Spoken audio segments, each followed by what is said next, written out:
पाएको, बेसीभन्दा बेसी कामहरू गर्नु परेको, उनीहरूको रोजगार सुरक्षित नभएको, यौन शोषण दुर्व्यवहार भएको, यातना भएको लगायतका कुराहरू पनि आइराखेको हुँदाखेरि हामी असाध्यै चिन्तित छौँ र सरकार पनि राखिरहेका छौँ। तर अब त्यसमा हामीले एउटा नयाँ कार्यनीति अपनाएका छौँ। ती हरेक देशमा त्यहाँ राष्ट्रिय मानवाधिकार आयोग छ र उहाँहरू चाहिँ हाम्रो काउन्टर पार्टको रूपमा हामीले सम्बन्ध स्थापित गर्न खोजिराखेका छौँ र यो कुरा दक्षिण कोरियाको राष्ट्रिय मानवाधिकार आयोगसँग सुरु पनि भइसकेको छ। त्यहाँको नेपाली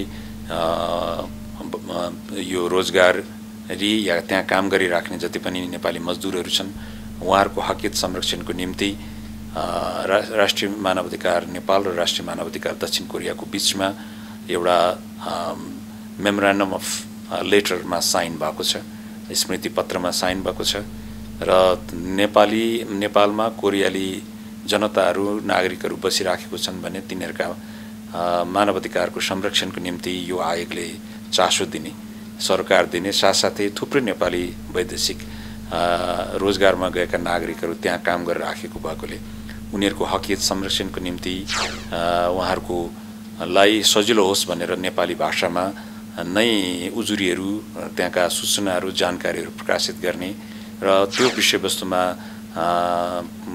कारबाही गर्नको निम्ति नेपाली बोल्न जाने मान्छेहरू राख्ने लगायतका कामहरू सुरु भइसकेको छ र यस्तै प्रकृतिको काम चाहिँ हामी कटारमा, साउदी अरेबियामा, मलेसिया लगायतको मध्यपूर्वका अन्य देशहरूमा पनि त्यहाँको राष्ट्रिय मानवाधिकार आयोगसँग यस्तै प्रकृतिको काम होस् भनेर पत्राचार सुरु हुँदैछ र हामीले प्रत्यक्ष रूपमा त्यहाँ काम गर्न नसके तापनि हाम्रो जस्तै प्रकृति भएको संस्था त्यहाँ पनि भएकोले त्यो संस्थाको माध्यमबाट नेपाली नागरिक र खास गरी वैदेशिक रोजगारमा गएका नागरिकहरूको मानवाधिकार संरक्षणको निम्ति चाहिँ हामीले प्रयत्न सुरु गरिसकेका छौँ।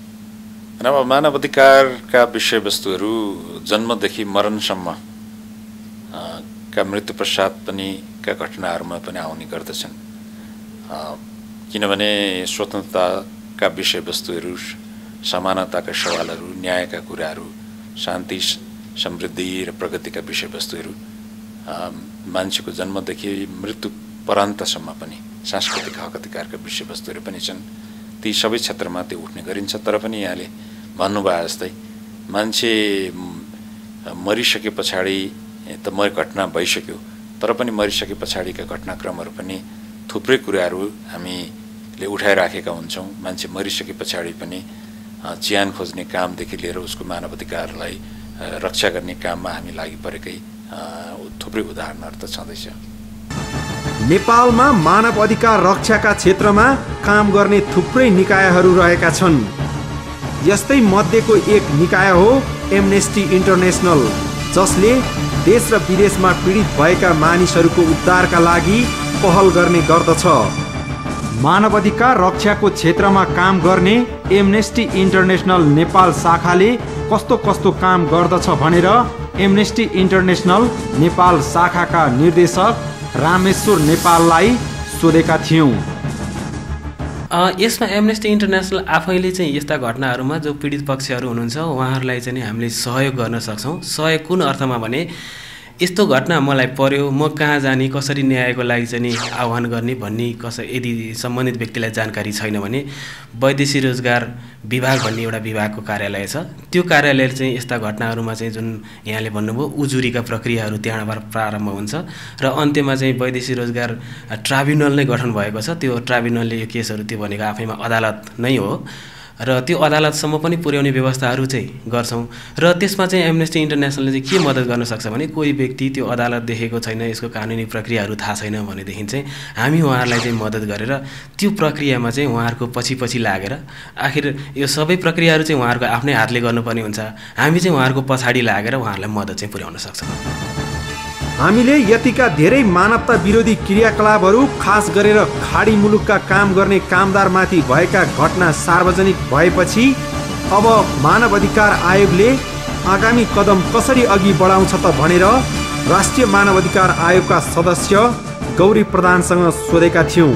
एउटा हरेक देशमा त्यहाँको राष्ट्रिय मानव अधिकार आयोग स्वतन्त्र, स्वायत्त र सक्षम एउटा राष्ट्रिय निकायको रूपमा स्थापित भएको हुन्छ र तिनीहरूलाई त्यो देशको यो भूगोलभित्र कुनै पनि मानिसको नागरिकको मानव अधिकारका विषयवस्तुहरू चाहिँ उल्लङ्घन भएको छ भने त्यसप्रति चाहिँ सरकार चासो दिने अधिकार छ र कहिलेकाहीँ त्यस्ता विषयवस्तुहरू नेपाली आम सञ्चारको माध्यमबाट प्रकाशित भएका पनि हामीले पाएका छौँ र ती कुराहरूलाई हामीले एउटा स्वविवेकले उजुरीको रूपमा ग्रहण गरेर त्यसलाई चाहिँ सम्बन्धित देशका मानव अधिकार आयोगको जानकारीमा पुर्याउने काम गर्छौँ र उहाँहरूलाई सहयोगको निम्ति आह्वान गर्छौँ। अब यो चाहिँ अनुरोध र सहयोगको विषय भयो हैन। अब हामीले कुनै पनि हिसाबबाट त्यहाँको मानव अधिकार आयोगलाई त्यो काम गर्नको निम्ति बाध्य बनाउन सक्दैनौँ। उहाँहरू आफैले पनि स्वविवेकले त्यस्तो कामहरू गर्नुपर्दछ। तर एउटा दुवै देशका मानव अधिकार आयोगहरू को लक्ष्य र उद्देश्य आफ्नो देशको भूगोलभित्र रहेका नागरिकहरूको मानिसहरूको मानव अधिकार संरक्षण र सम्वर्धन गर्ने भएको हुँदाखेरि उहाँहरूको हामी ध्यान आकृष्ट गर्न सक्दछौँ। त्यसको विषयमा सूचनाहरू जानकारी प्रदान गर्न सक्दछौँ र त्यस पछाडि सम्बन्धित आयोगले चाहिँ त्यस विषयमा अनुसन्धान गर्ने छानबिन गर्ने र त्यो पीडित पक्षको हकित संरक्षणमा योगदान दिन सक्दछ। यो भर्खरै प्रयत्न सुरु भएको छ। अब यसको कारबाही कति प्रभावकारी हुन्छ भन्ने हेर्न बाँकी नै छ। दक्षिण कोरियाको सन्दर्भमा यो अगाडि पनि बढिसकेको छ।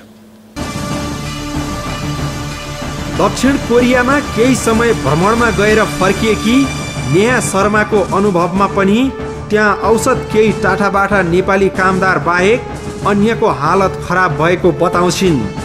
खास गरेर त्यहाँ दुःख पाउने नेपालीहरू कस्ता कस्ता पीडाहरूबाट पीडित भएका थिए त भनेर हामीले उनलाई सोधेका थियौँ।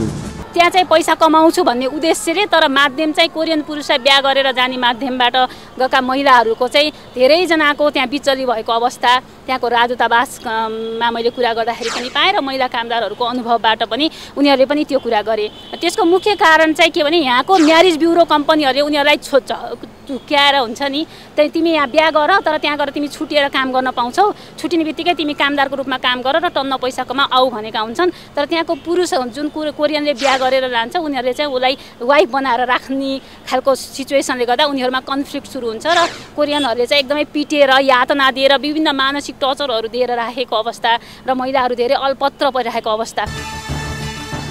यसरी नेपालमा रहेका केही वैदेशिक रोजगारको नाममा मौका आउन साथ फाइदा उठाउन पल्केकाहरूको गलत नियतले पनि हजारौं नेपालीहरूले विदेशमा दुःख पाइरहेका छन्।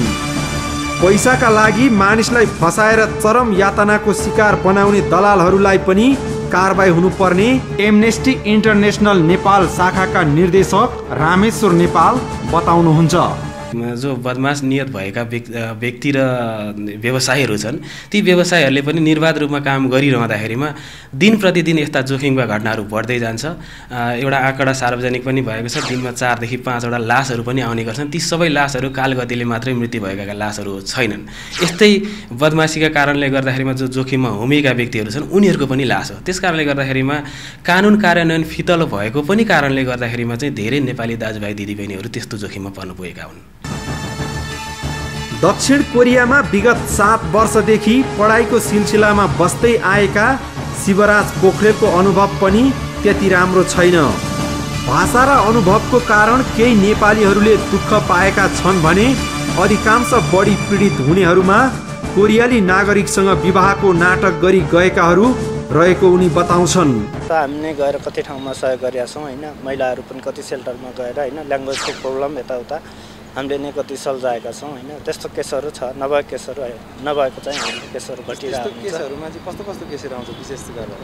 अब जस्तो बिहा गरेर गएको केसरमा चाहिँ अब श्रीमान अब उहाँ कोरियनहरूले हैन नेपाली महिलाहरूलाई दुःख दिने हैन, रक्सी खाएर पिट्ने यताउता हैन। त्यस्तो अब काम गर्न गएकोहरूलाई चाहिँ अब स्यालेरीहरू बेला टाइममा नदिने हैन, अब जति स्यालेरी कन्ट्याक्ट अनुसार नदिने हैन, गाह्रो कामहरू लगाउने अनि त्यो जुन कन्ट्याक्ट अनुसार त्यो नभएर अरू बढी कामहरू अथवा नराम्रो कामहरू गर्न लगाउने त्यस्तो केसहरू भइरहेछ हैन। महिला अधिकार कर्मी विजय राईको विदेशमा कामदारको रूपमा जानेहरूका लागि यस्तो सुझाव रहेको छ।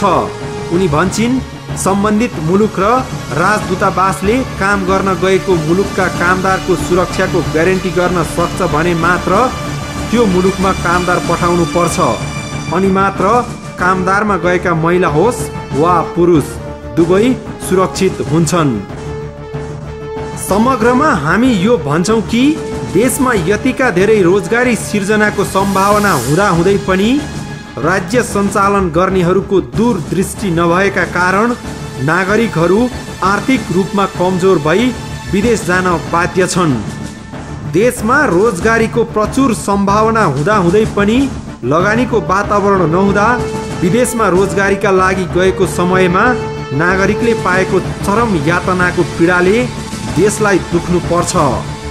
देशमा अबको क्रान्ति आर्थिक क्रान्ति भन्न रुचाउनेहरूले व्यक्तिगत स्वार्थलाई त्याग्न नसकी लगानीको वातावरण सिर्जना नगर्दाखेरि लाखौं ऊर्जाशील जनशक्ति विदेशिन बाध्य भएको छ र हजारौं नागरिकले त्यहाँका श्रम शोषकको शिकार बनी जीवन नै समाप्त पारेका घटनाहरू हाम्रो सामु रहेका छन्। यस्ता गम्भीर प्रकृतिका मानवता विरोधी घटनामा सम्बन्धित देशको पनि ध्यान जाओस् र नेपाल सरकारको पनि आफूले देशमा रोजगारीको सिर्जना गर्न नसक्दाखेरि विदेशिएको आफ्नो नागरिकले पाएको यस्तो चरम यातनाबाट पाठ सिकोस्। अन्त्यमा यति भन्छौँ कि नजानुहोस् त्यहाँ जहाँका मानिसमा मानवता नै मरिसकेको छ। धेरै नेपालीहरू कामदारको रूपमा विदेश गएका छन्। त्यसमा पनि खास गरेर खाडी मुलुकमा नेपाली कामदारहरू धेरै गएका छन् र कतिले त्यहाँ राम्रो आर्थिक उपार्जन गरेका छन् भने कति कामदारहरूले दुःख पाएका घटनाहरू पनि छन्। नेपाली मिडियाहरूमा त्यस्ता दुःख पाएका घटनाहरू बारम्बार आउने पनि गर्छन् र हामीले पनि देखाइरहेका छौँ। केही समय अगाडि कुवेतमा कामदारको रूपमा गएका महिला तथा पुरुष कामदारहरूमाथि पनि त्यहाँका केही मालिक भनाउँदाहरूले चरम यातना दिएका घटनाहरू सार्वजनिक भएका छन्। त्यहाँका मानव अधिकार कर्मीहरूको पनि त्यस्ता घटनाप्रति ध्यान जाओस्। इमेज भण्डाफोरका लागि क्यामेरा पर्सन राममान डङ्गोलका साथमा केदार चापागाई, काठमाडौँ।